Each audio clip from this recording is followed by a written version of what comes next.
Hey everyone, it's SVTWRC.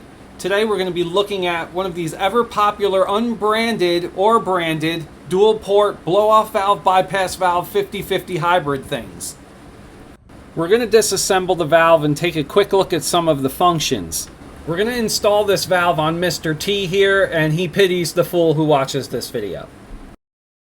I'm seeing these all over the internet. This is a dual port 50/50 hybrid blow-off valve.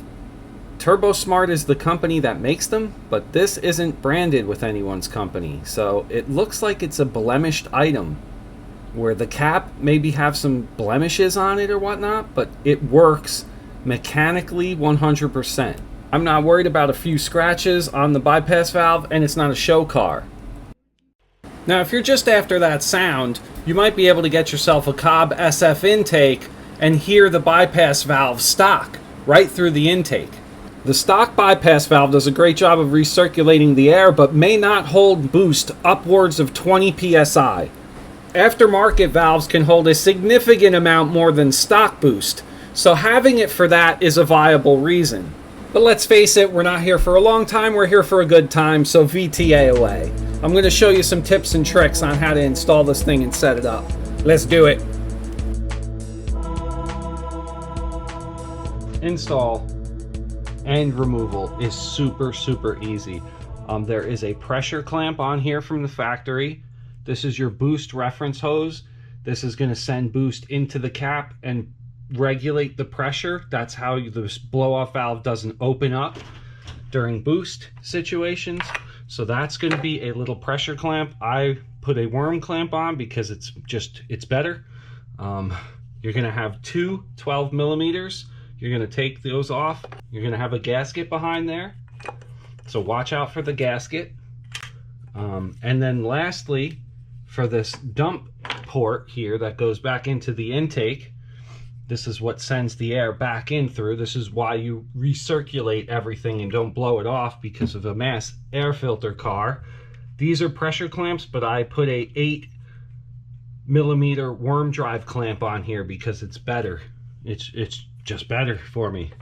And obviously, to put the new one on, the same thing, it comes with its own gasket, so just be careful about that because the gaskets can hang down from either side. Make sure the gasket is seated and installed correctly. Tighten these down, but don't over tighten them.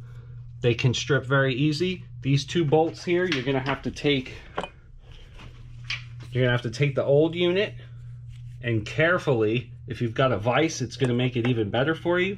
You're going to need to remove these two screws right here, which are Phillips head.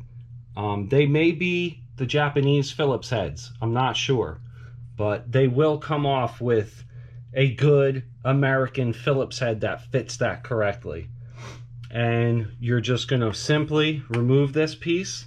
I had another one laying around, that's why it's on here. So you're going to put those in with the screws that they provide, or try and source out new screws that are exactly the same thread pitch. Here, there's two indicators. There's one and there's two. You want to keep this cap completely over the front indicator, meaning the one closest to the cap. So now you can see that there's space in between the cap. There's a little bit of aluminum, and then there's the second O-ring. All your adjustment, I believe, is going to take place within here. If you adjust it too tight over the second one, you're probably going to compressor surge. Spinning this right here, this might not line up correctly. It might line up and face forward, and that's not going to do you any good.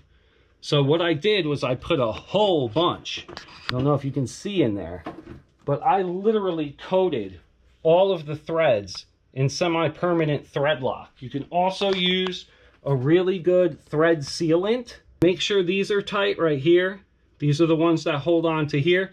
This moves on you.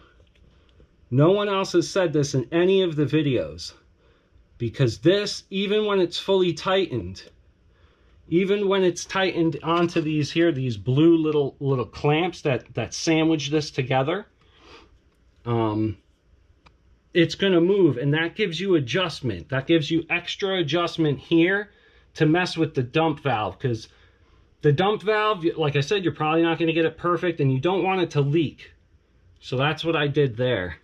You'll see the O-ring is in there, but it's moving on the O-ring. Be a good idea to line up the dump port right now with the hose. That'll help you later. It came with a really flimsy paper gasket, and I wasn't going to use it because I think you can reuse the stock gasket from the bypass valve. It looks like it should work.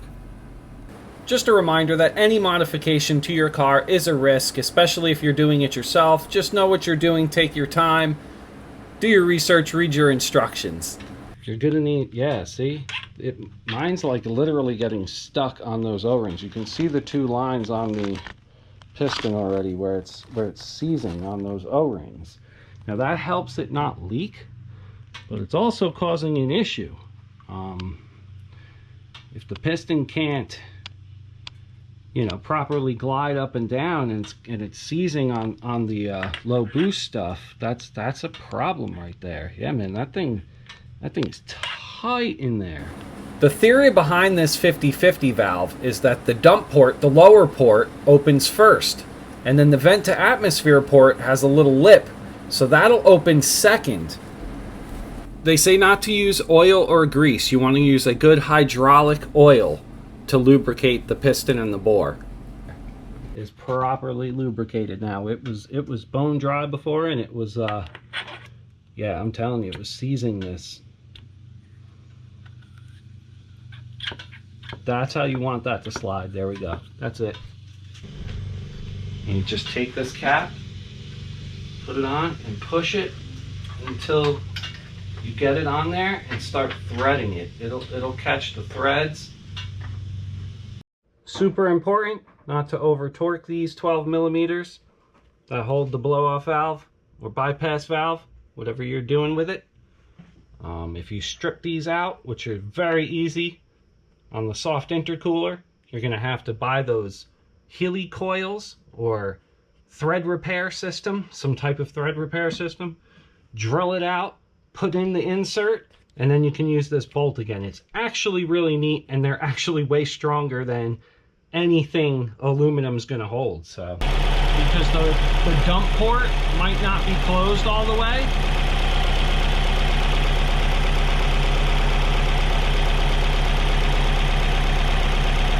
so we're going to give her like, what was that, like, that's about half a turn. Oh, you see the piston move?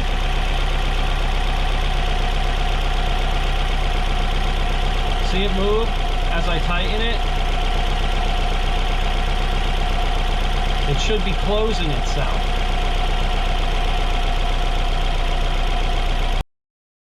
Essentially, when you stab the throttle, you want the valve to open a little bit and then shut itself before it reaches its idle. If it's at idle and the valve is open, it's dumping the air, and that's no good. You want it hard shut, and that'll prevent the car from stalling and backfiring. If you're getting stalling and backfiring, make sure all the hoses are connected correctly, make sure everything's clamped down, make sure there's no leaks, that you're using the correct gasket, and then you can go ahead and tighten everything down after that if everything's correctly hooked up. Turning the cap clockwise will increase the spring's pressure on the piston, making it harder for it to open. So that could cause compressor surge if it's too adjusted, too tight. So that softest setting is where you want to start out at, and then work your way from there. Once you can give it a throttle stab, and that thing is visually closed, you're not having any backfiring or idle issues, it's time to take it for a drive. And you can further adjust it from there if you feel that it's opening too soon or if it's staying shut too much.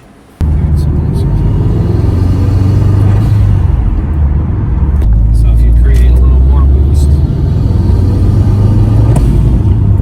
it's going to dump to atmosphere, and that's going to be the louder sound that you get. The blanking plug uses a 10 hex socket, and that tightens it up for its full recirc capabilities. One more thing is that this kit didn't come with a lot of the hardware in order to reroute this crankcase vent line for the PCV system. You can take the two 10 millimeters out and leave one in, and that should give it enough room, and you'll run it without the trumpet.